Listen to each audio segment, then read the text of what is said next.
Great. What will be your literary piece? My literary piece would be Safe by S.K. Barnett. Mm-hmm. Barnett. Okay, let me set up the timer. There. You may begin whenever you are ready. I'll start my speech on my first word. A trigger warning for my piece. The section I'm about to read contains graphic depictions of violence with profanity. When I was 7 years old, I was left at a department store alone and was momentarily separated from my parents. What felt like hours was in fact 5 minutes, and thankfully, I found them in time.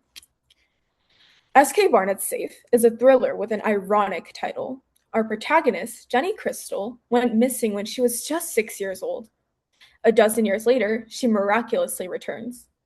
Questions, accusations, and secrets are all in the mix as a childhood best friend comes to visit, that ultimately comes to terms with the difference between hope and reality. I give you S.K. Barnett's Safe. Making it downstairs to open the door felt like an epic journey. Blame it on curiosity. A girl who looked like me was ringing the doorbell. When I opened the door, she stopped looking like me. She was wearing a tight pink t shirt that bulged around the middle. Same with her jeans. Yeah. She stammered something I couldn't make out. What? Oni! She shook her head.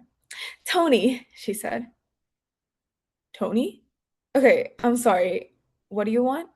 I'm Tony Kelly. I thought, well, Tony Kelly. Tony Kelly? I didn't understand that was supposed to mean something to me until it did. I was on my way to Tony Kelly's house and I was taken. It's so amazing, she stammered. I mean, really incredible to see that you're alive and everything. I didn't know if I should hug her or shake her hand. Hey, Tony. We trekked back up to my room like a playdate.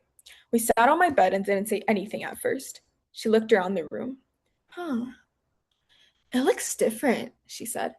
I mean, I don't remember it that well or anything, but didn't you have a horse collection? You know, those like brayer ones. Yeah, they're dog food now.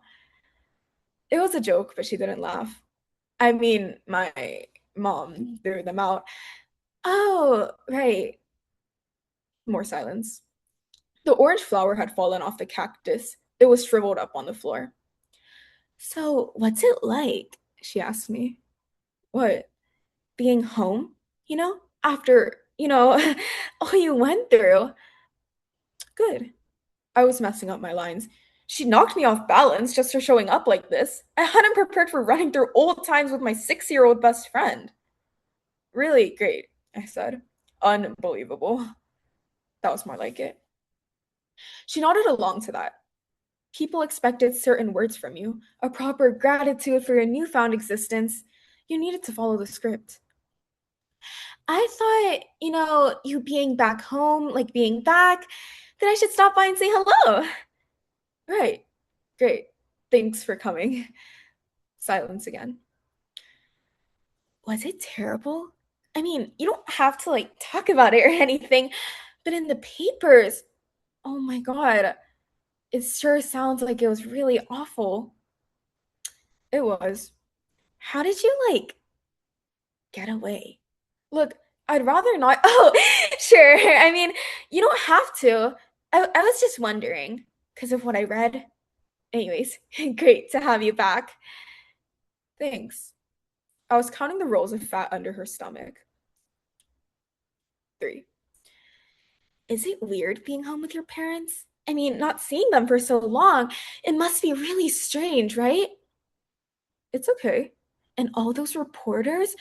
Wow. We moved after you were, or sorry, after you disappeared. I think my mom like freaked. Like there must be a kidnapper or something in the neighborhood. We moved to Belmore, not that far. But I saw all of the reporters around your house on TV. It looked absolutely insane. Yeah, it was pretty crazy. I mean, one of them called me, wanted to know how I felt. They called you? Yep. You know, because you were headed to my house that morning when you were kidnapped. I was kidnapped the morning I was headed to your house. Right.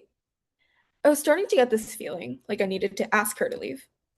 You look great, by the way. I mean, after all you've been through, you really look great. So do you. Liar, liar, pants on fire. Hey, can we take a selfie? What? You know, like a shot on my phone of you and me. Why? Yeah, it was definitely time to see her up to the door and say thanks for coming. I, I don't know. Is it a big deal? Just a shot of us together. I'm really kind of.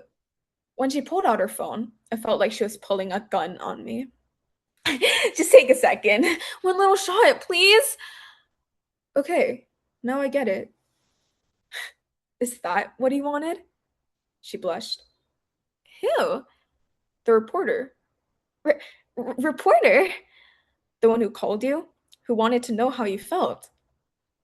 I, I don't, I mean, I really don't know what. Back to stammering again. Jake had told them no, but reporters don't take no for an answer. They find a way. Or they find a Tony. What did he say? Suggest you stop by for old time's sake, welcome me back to the neighborhood, and tell me how fantastic I look, and while you're there, why don't you take a picture? Hey, no need to be a bitch. I thought you'd be happy to see me. I'm sure he was when you said you'd do it. Like, you're such a big effing deal. Like, anyone really gives a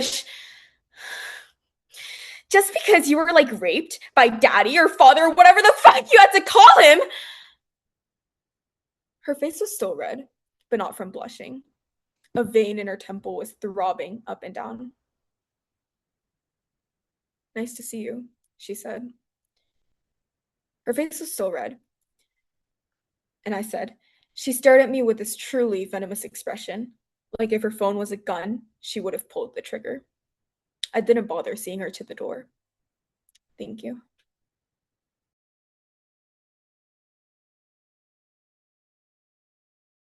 Thank you very much for that